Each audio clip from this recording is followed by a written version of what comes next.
Bonjour à toutes et à tous, et bienvenue sur News Center 247, votre chaîne dédiée aux rebondissements intenses de Demain nous appartient. Dans l'épisode à venir, le suspense monte d'un cran autour de Victoire, victime d'un chantage numérique terrifiant. Alors qu'une vidéo intime circule dans l'ombre, elle décide de briser le silence et de se battre pour sa dignité.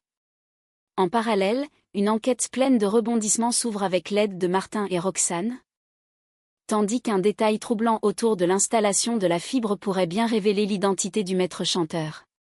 Et pendant ce temps, Jordan offre à Violette une parenthèse amoureuse inattendue dans les Cévennes. Entre harcèlement, courage et amour, cet épisode promet d'être explosif. Dans le prochain épisode de Demain nous appartient, une tension grandissante entoure Victoire, qui se retrouve au cœur d'un scandale numérique aussi injuste que traumatisant. Depuis la diffusion clandestine d'une vidéo intime, Victoire fait face à un harcèlement insidieux au sein même de l'hôpital Saint-Clair. Les regards, les chuchotements, les remarques dissimulées. Tout cela devient un poids de plus en plus lourd à porter. Loin de se laisser briser, Victoire prend une décision courageuse, elle va porter plainte. Pour elle, mais aussi pour toutes les victimes silencieuses de ce type de violence numérique. Pendant ce temps, Fred, visiblement troublé par la situation, vient la voir pour tenter d'éclaircir les choses. Il veut comprendre ce qui s'est réellement passé, surtout après la réaction glaciale de Marine, très affectée par cette fameuse vidéo. Face à lui, Victoire reste droite. Elle lui explique qu'elle a été victime d'un piratage, et qu'elle fait désormais l'objet d'un chantage. Ce n'est pas une imprudence, ni une trahison, c'est une attaque ciblée, malveillante, contre son intimité et sa dignité. Heureusement, un peu plus loin, une note plus légère se joue. Au Spoon, Jordan retrouve Violette avec un sourire complice. Fier de ses efforts, il lui propose une escapade en amoureux dans les Cévennes. Il lui confie avoir mis de l'argent de côté grâce aux cours particuliers qu'il donne, et souhaite partager un vrai moment de bonheur avec elle. Violette, touchée et enthousiaste, accepte avec joie. Cette parenthèse romantique contraste fortement avec la dure épreuve que traverse Victoire. Entre ombre et lumière, ce nouvel épisode promet d'être riche en émotions, porté par le courage, l'amour et la résilience. Dans Demain nous appartient, Victoire trouve enfin la force de passer à l'action face à l'humiliation et au harcèlement qu'elle subit. Soutenue par son ex-compagnon probablement Samuel, toujours présent dans les moments cruciaux, elle prend une décision difficile mais nécessaire, se rendre au commissariat pour déposer plainte. Au poste, elle est accueillie par Martin et Roxane, qui prennent immédiatement la situation au sérieux. Ils récupèrent ses appareils numériques, son téléphone et sa tablette, dans l'espoir de remonter la piste du hacker. Chaque donnée, chaque trace numérique pourrait être cruciale pour identifier l'auteur du chantage odieux dont elle est victime. Victoire, bien qu'éprouvée, commence à entrevoir une possibilité de justice. Mais alors qu'elle tente de reprendre pied dans son environnement professionnel, la réalité la rattrape violemment. De retour à l'hôpital, elle est la cible de remarques déplacées, lourdes et sexistes, de la part de 2 agents du SAMU.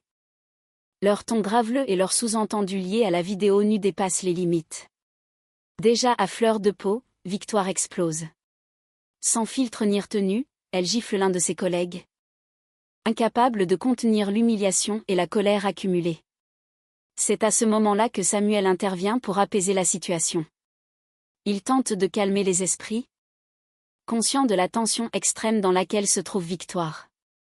Ce geste instinctif de la jeune femme marque un point de rupture, elle ne veut plus subir.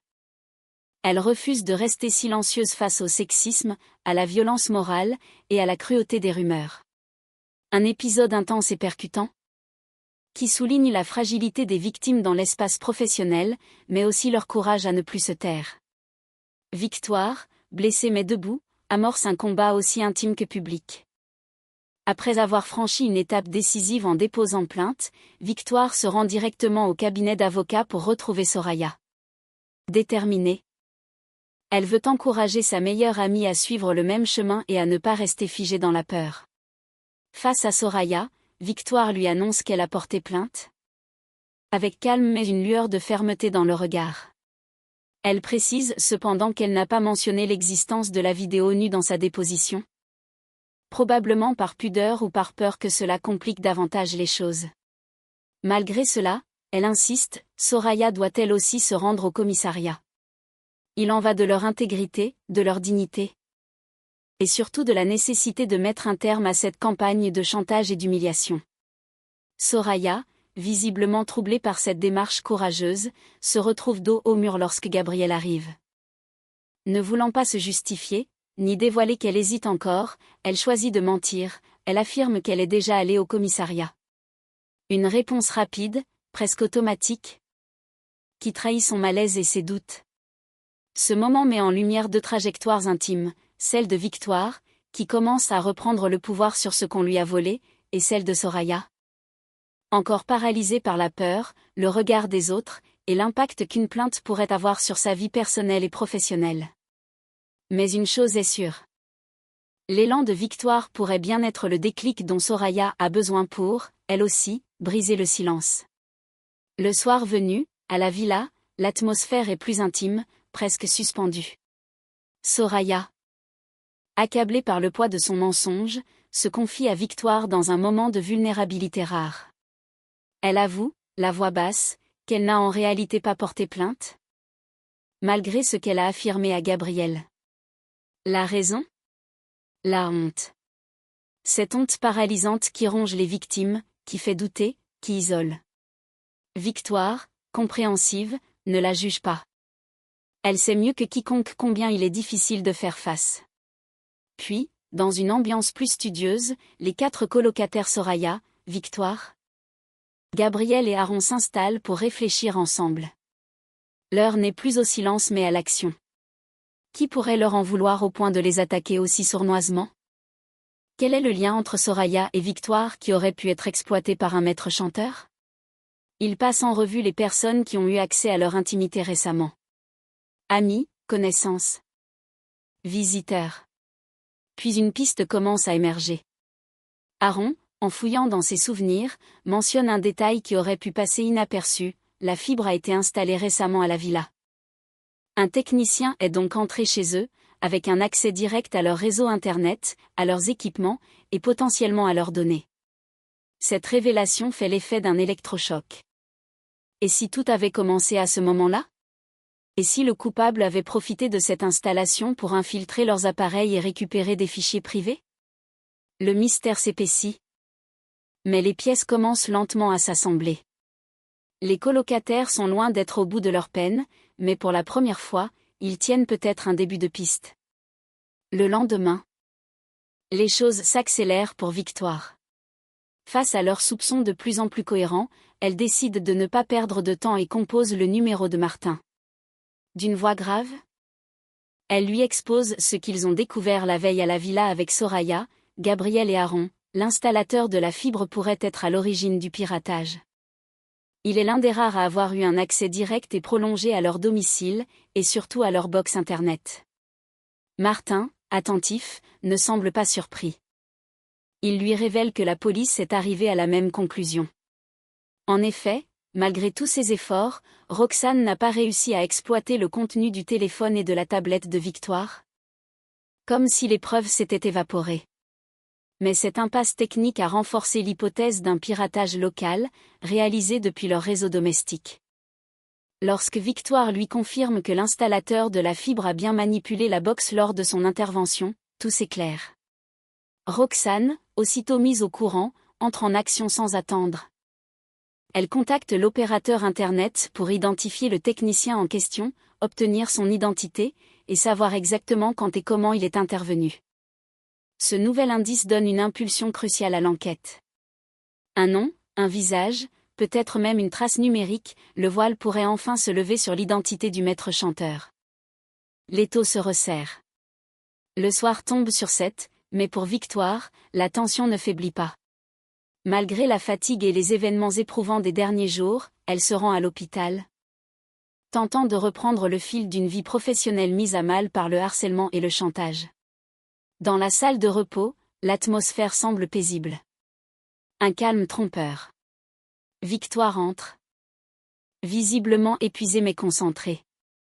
Elle se dirige vers son casier, l'ouvre mécaniquement et y dépose ses affaires. Parmi elles, son téléphone portable, qu'elle laisse là. Sans se douter une seule seconde du danger. Ce qu'elle ignore, c'est qu'au même moment, le pirate informatique est toujours à l'œuvre.